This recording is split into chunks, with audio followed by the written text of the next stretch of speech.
My name is Estefania Alves. I am 32 years old and I'm a school social worker and clinical coordinator at the Dearborn STEM Academy in Dorchester. I make $120,000 a year. $102,000 of that is for my position as a school social worker, and the $18,500 left is for my position as the Build teacher, and Build is an entrepreneurship program that is a part of the school. The Dearborn STEM Academy is a school with 380 students. We have students in grades 6 through 12. We just graduated our first senior class this year. We focus on STEM, science, technology, engineering, and mathematics. And we have students from all over the city. And also, they are immigrants. They are Spanish-speaking, Cape Verdean Creole-speaking, a whole different set of backgrounds, very diverse. I am responsible for all 380 students that walk through the Dearborn doors. However, do I meet with 380 every day or all the time? No. Each year, I probably have a set of maybe 65 students that I work with closely. My main role and my priority here is to help students with their mental health. There are a lot of different dynamics in the community, in their lives, and situations that happen that affect their day-to-day living. There's other triggers in the school, outside of the school, so I need to ensure that they're here and they're mentally prepared to receive their education. That is my number one priority. No matter what the issue is, whether it's homelessness, whether it's poverty, whether it's an immigration issue, whether it's a school issue, an issue with a conflict with the student, whatever it is, I need to make sure that they're mentally here and present to receive their education. A typical project for me would be working with the student support team, which includes the guidance counselors, the school psychologist, the school dean, the school student support coordinator, the nurse, to pinpoint certain issues that a student might be experiencing based on data that we are looking at. For example, we might look at attendance and see that a student is coming to school tardy every day of the week, or that a student has been out 10 times in the last 25 days. That right there is an indicator that something might be happening. We look at students who maybe are not dressed properly, maybe coming in a little disheveled. That's another indicator. Students who are not focusing in class. That would be an indicator of maybe a student who has some type of disability or some type of issue that is not allowing them to focus in class at the moment. We have to figure out how do we best address each student's situation, and each situation requires a different strategy. To do this job properly, you definitely need some cultural competency, because I support students who come from all different backgrounds and nationalities. So you want to make sure that you understand them and their background a little bit in order to best serve them. Additionally, you need to show empathy, compassion, be open-minded, be non-judgmental. Sometimes I find that the best way to build a relationship with these students is to get on their level.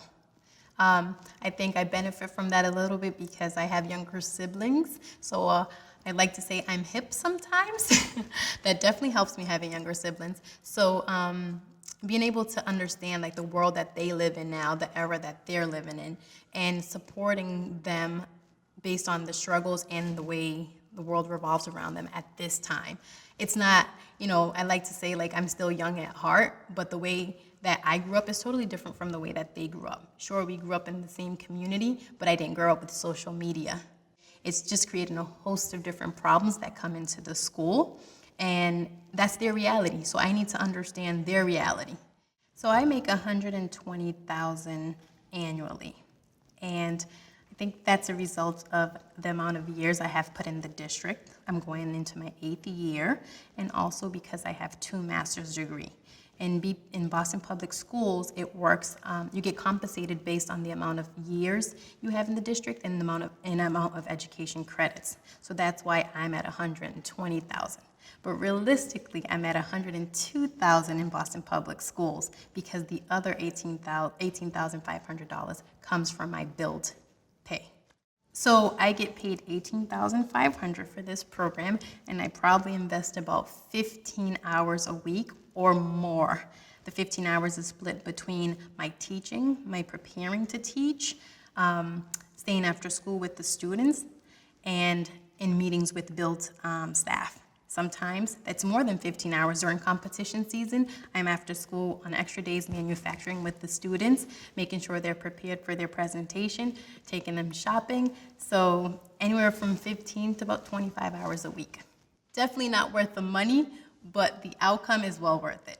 I make an additional $7,000 a year at this particular school because we're currently in turnaround status, which means that we have more professional development hours to meet.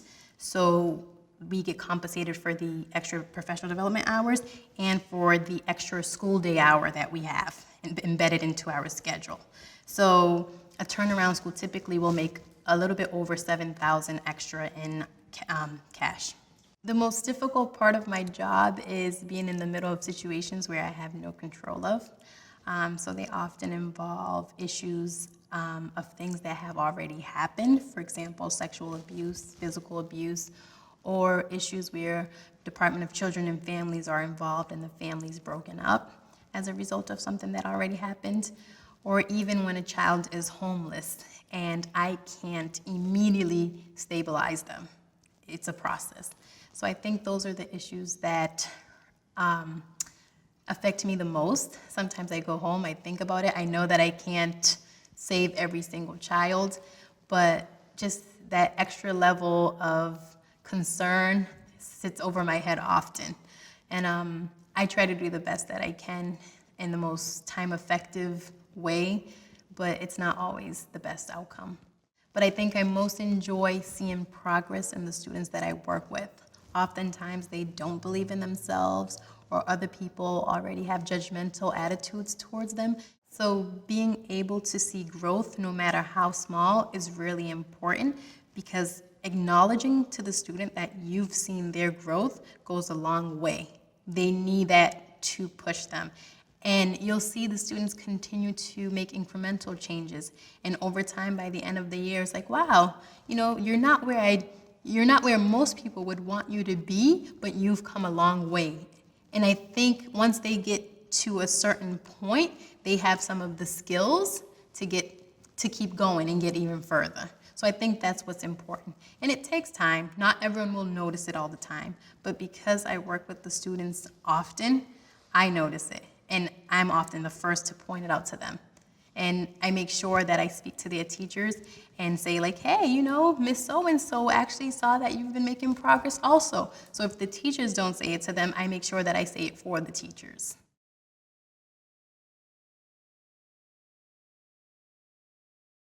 She's way different from other teachers.